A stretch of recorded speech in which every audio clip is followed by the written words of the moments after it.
Once upon a time a guy named Joshua Brown, and back in 2010, he was traveling around for the winter and planting trees in Alabama along the Chattahoochee River, 1,600 trees a day. Well, at least that was the target goal.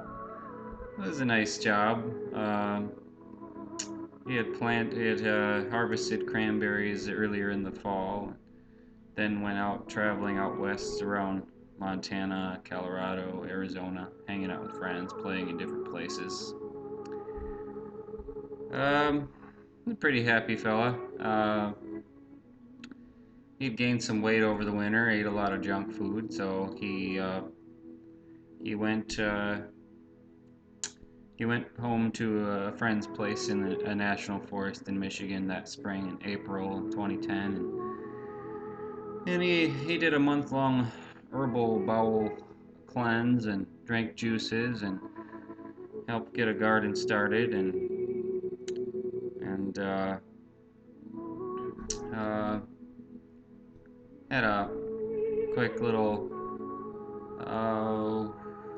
friendship stint he had with a girlfriend that went a little sour, and so in mid-May he was running away because he didn't know how to deal with it entirely at the time, and so May 15th, 2010, he was quite disoriented, and his energy was kind of agitated, and he drove a little Toyota pickup, one that he had fixed up over time. It was painted black after having been green and white, and he was hurrying north in the morning of May 15th, 2010, and wanting to get away from lower Michigan into heading over to Wisconsin to visit his brother on the cranberry farm. And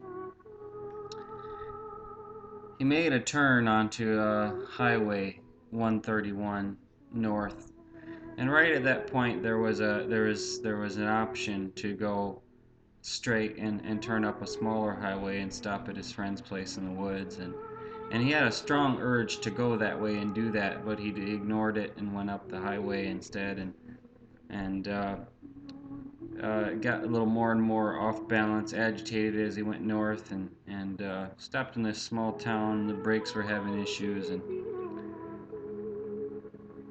he pushed on. He crossed the Mackinac Bridge, and by 2 in the afternoon, he was in northern Wisconsin, and everything took on a dreamlike quality at that time of the day. It was warm and a muggy spring day, and there were lots of insects hitting the windshield, and he had had a jar of honey given to him by this girl on his seat, and strangely the entire jar spilled on the seat. Maybe that was an omen. Who knows? And the energy was just yeah, like in a dream. Like, well, I guess we're always dreaming, aren't we? But on down the highway, past a little town called Florence, on a highway called Highway 70 in northern Wisconsin, 40 miles south of the Michigan border. He gets a few miles west of Florence, and his driver's side window is down, and insects are hitting the windshield, and smack, a grasshopper hits me in the ear, and ouch, that was a painful, and keep on going, and I hear this buzzing noise, buzz, buzz, buzz, and his hair is oh down to his waist almost, long hair, and there was a bee right up here buzzing in the hair, and he panics for a second, starts smacking his head, and knocked the bee down to the seat, and then he looks down. He looks down at the bee, and it's buzzing, and without really thinking, you know how us modern civilized folks react to smacking bees. And he looks up, and he's almost off the road, going off the side of the highway. Luckily, it wasn't a very busy two-lane, 55-mile-an-hour highway, and he overcorrects. He turned his wheel really tight, and all of a sudden the truck goes into a tip, and he's like, "Oh no, not again! I'll just crawl out." And the truck goes rolling and rolling and rolling across over a culvert into a ditch. Sees the culvert go by as it rolls. He didn't know he blacked out on the roll, but the truck came to a stop, and it's just this stunned moment of buzz in the body, looking out through a crack. He tries to move. He tries to crawl out, and nothing moves. He can't move. His arms are barely movable, maybe just a little, a few inches, and he hollers, "Oh, God help me!" and uh, and then he just starts hollering for help. Somebody help me! And someone shows up in the space that he can see through the crack in the cab of the truck, and it's a man, and he says, "You okay?" I'm okay. Can you pull me out?" He says, "Hang on, we'll call the paramedics.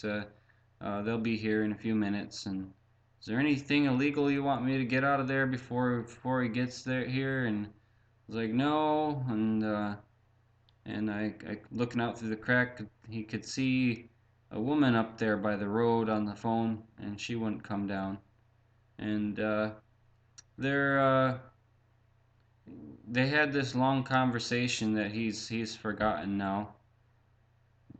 They just kind of kept talking for 15, 20 minutes, and the paramedics arrived, and he doesn't remember much of the conversation he had with them. He just told them to call his brother Samuel, gave them his number, and said, "Please take me to Marquette." And so they cut him out of the cab with a some kind of, I think they call it jaws of life saw or whatever, and they hauled him out of there, and he passed out when they got him into the ambulance, and they drove him the 100 miles to Marquette, and he uh, he uh, he woke up just briefly right before they sent him into the emergency room, or into the oh, what do they call that? Anyway, trauma center, and they said, "We're here," and that was it. Didn't wake up probably 3 days later, I imagine. And when he awoke, two of his best friends, Adam and Christy, were bending down over him, and he saw them. And also when he awoke, wasn't a hospital room that he saw. It was an empty white room, and he was laying on a table, and there were people camped all around him in sleeping bags, friends, and and the two looking down at him, and there were no machines, and or anything else. And but eventually he realized that he had a tube going down his throat into his lungs, and a tube going up through his nose down into his stomach, and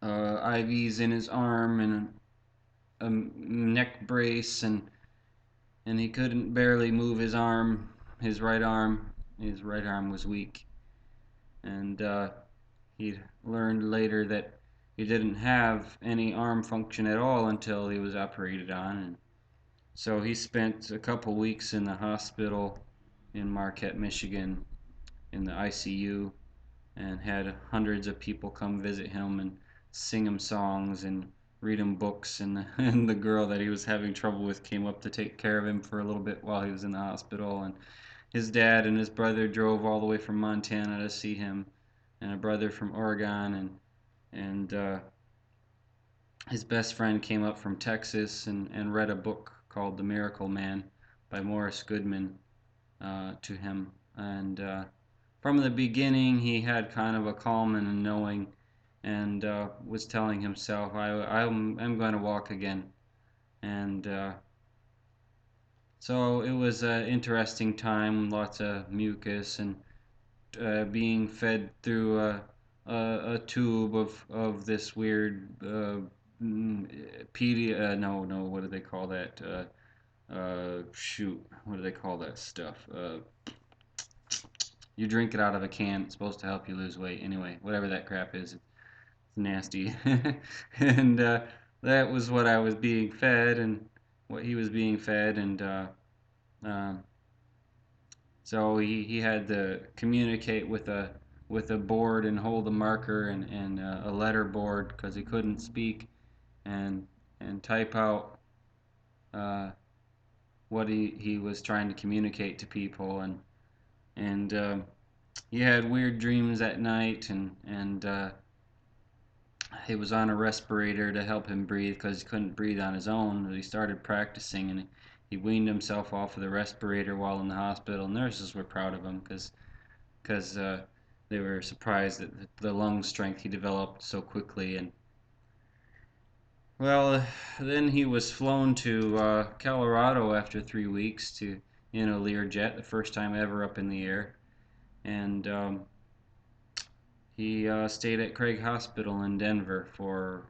3 months and did a lot of rehabilitation there and learned how to push a wheelchair, learned a lot of new things, and had to struggle all that time in the ICU and through that time in the uh, in the in the rehabilitation hospital, Craig Hospital in Denver, Colorado, and but it was a fun time, a learning time, a transformation of sorts, just a little bit of a journey. He was just just packed with all crazy pharmaceutical drugs that he wasn't used to, that he'd never had in his life, and radiation from X-rays and MRIs and CAT scans, and but he had awesome times learning hand cycling, and the people were amazing, the people there, and hand cycling and going out on the river and going to the park and all the other fun things that they do there. But um,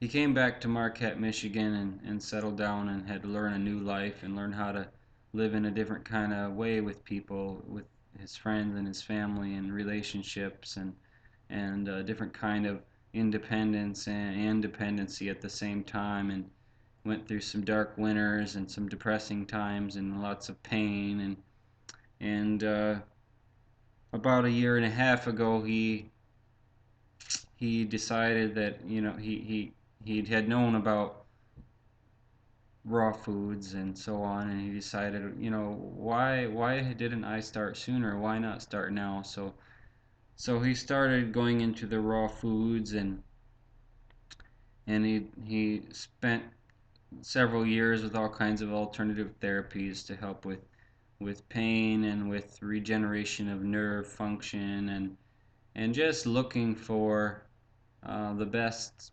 path process to to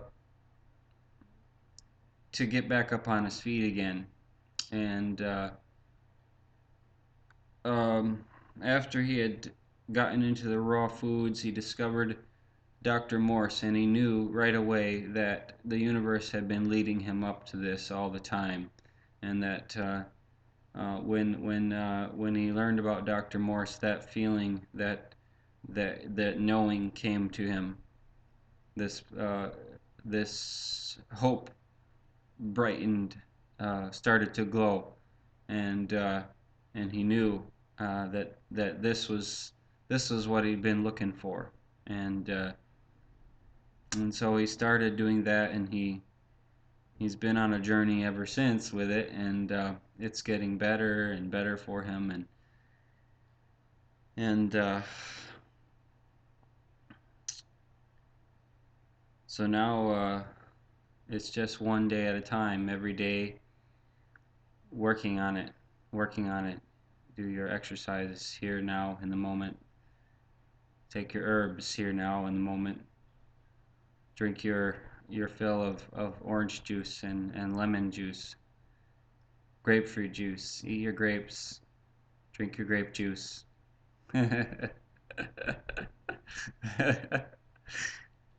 Try to stand.